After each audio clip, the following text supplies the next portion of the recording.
عجائب گھر۔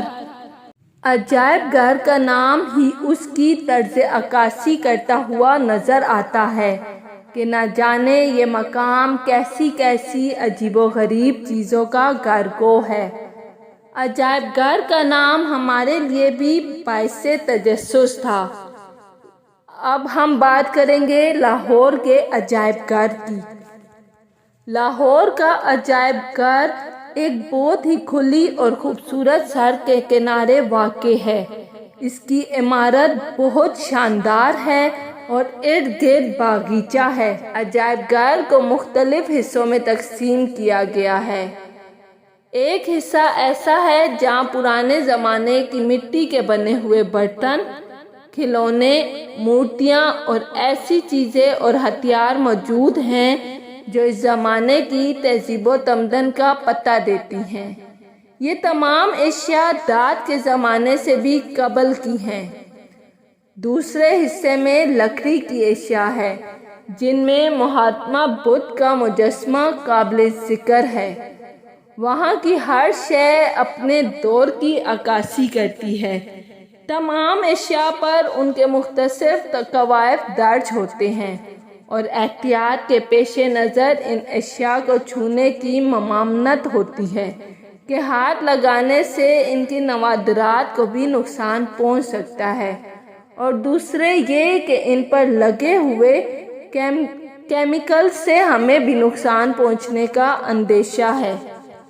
مسلمانوں کے دور حکومت نے بھی نوادرات کا بیشے بہا خزانہ ہمارے لیے چھوڑا ہے۔ جا سبجا سامان، حرب، زر بختر اور لباس بھی رکھے ہوئے ہیں۔ یہ لباس اس قدر بھاری بھرکم نظر آ رہے تھے کہ انہیں پہن کر چلنا تو درکنار، انہیں اٹھا کر چلنا بھی ہمارے لیے بہت دشوار کام ہوتا ہے۔ اس بات سے ہم نے پرانے لوگوں کی طاقت کا اندازہ لگایا کہ واقعی ان کی طاقت اور شجاعت میں کوئی شک نہیں۔ ایک اور حصے میں زمانے قدیم کی مصنوعات تھی جن میں اکثر عام پتھر اور سنگ مرمر سے بنی ہوئی تھی، اور ان اشیاء کو دیکھ کر اس زمانے کے کاریگروں کی فنکارانہ صلاحیتوں اور محنت کا بخوبی اندازہ ہوتا ہے۔ اکثر مقامات پر کپڑوں کے نمونے نظر آتے ہیں جن پر نقاشی کی گئی ہے۔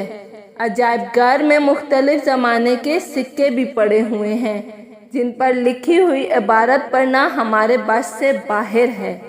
اسی طرح پتھروں پر بھی عبارتیں کھدی ہوئی ہیں۔ قرآن مجید کی قلمی نسخے بھی یہاں پر موجود ہیں جن کے رسم الخط نہایت عمدہ ہیں، جو اپنے اپنے زمانے کے لحاظ سے مختلف ہیں۔ سیاحوں اور تاریخ دانوں کے لیے عجائب گھر بہت زیادہ کشش رکھتا ہے کیونکہ یہ ان کی معلومات میں اضافے کا باعث بنتے ہیں۔ اس لیے سیاحت کے فروغ کے لیے عجائب گھر کا صحیح انتظام لازمی ہے۔ عزائم کو سینوں میں بیدار کر دے، نگاہ مسلمان کو تلوار کر دے۔ آج جو مملکت خدا داد پاکستان ترقی کی راہ پر گامزن ہے، آج سے تقریباً 54 سال پہلے یہاں کی یہ حالت تھی کہ یہاں پر مسلمان کے خون کی ہولی کھیلی جا رہی تھی۔ یہاں وہ ملک ہے جہاں کے صدیوں پرانی شاندار تہذیب و ثقافت کو انگریزوں نے اپنے دست ستم سے بری طرح نقصان پہنچایا۔ مندرجہ بالا علامہ اقبال کا شعر جو کہ مسلم کی نگاہ کو تلوار کی حیثیت سے دلکش انداز میں پیش کر رہا ہے، اسی شعر کے موضوع پر ان حقیقی کاوشوں کا ذکر کیا ہے جس کے باعث ہم نے مملکت خدا داد پاکستان حاصل کیا۔ ویسے تو ان حالات کو بیان کرنے کے لیے کئی دفاتر درکار ہیں، مگر یہ بات بھی ایک حقیقت ہے کہ مسلمانوں نے برصغیر پاک و ہند 100 سال تک حکومت کی تھی، اور ان کے بعض حکمران کی غفلت کی وجہ سے برصغیر پاک و ہند پر مسلمان کی گرفت کمزور پڑتی گئی اور اغیار کا تسلط قائم ہو گیا، اور پورے ہندوستان پر وہ انگریز تاجر جو کہ وہاں صرف تجارت کی غرض سے آئے تھے حاکم بن کر بیٹھ گئے، اور وہاں کے باسیوں پر طرح طرح کے ظلم و ستم روا رکھتے لگے۔ ایسے کڑے وقت میں ہندوؤں نے بھی انگریزوں کا ساتھ دیا اور پوری مسلم قوم ایک ایک شکنجے میں جکڑ گئی جو کہیں سے کھلا ہوا نظر نہیں آ رہا تھا۔ یہ مسلمانوں کی غفلت کا نتیجہ تھا، کیونکہ قدرت کسی قوم کی اجتماعی برائیوں اور گناہوں کو کبھی معاف نہیں کرتی اور بلا وجہ کسی قوم کو دیے گئے اعزازات نہیں چھینتی۔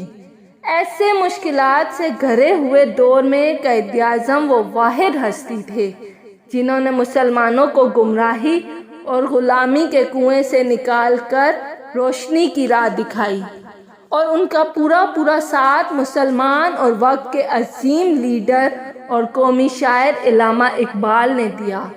علامہ اقبال نے اپنی پوری شاعری مسلمانوں کی اصلاح کے لیے وقف کر دی۔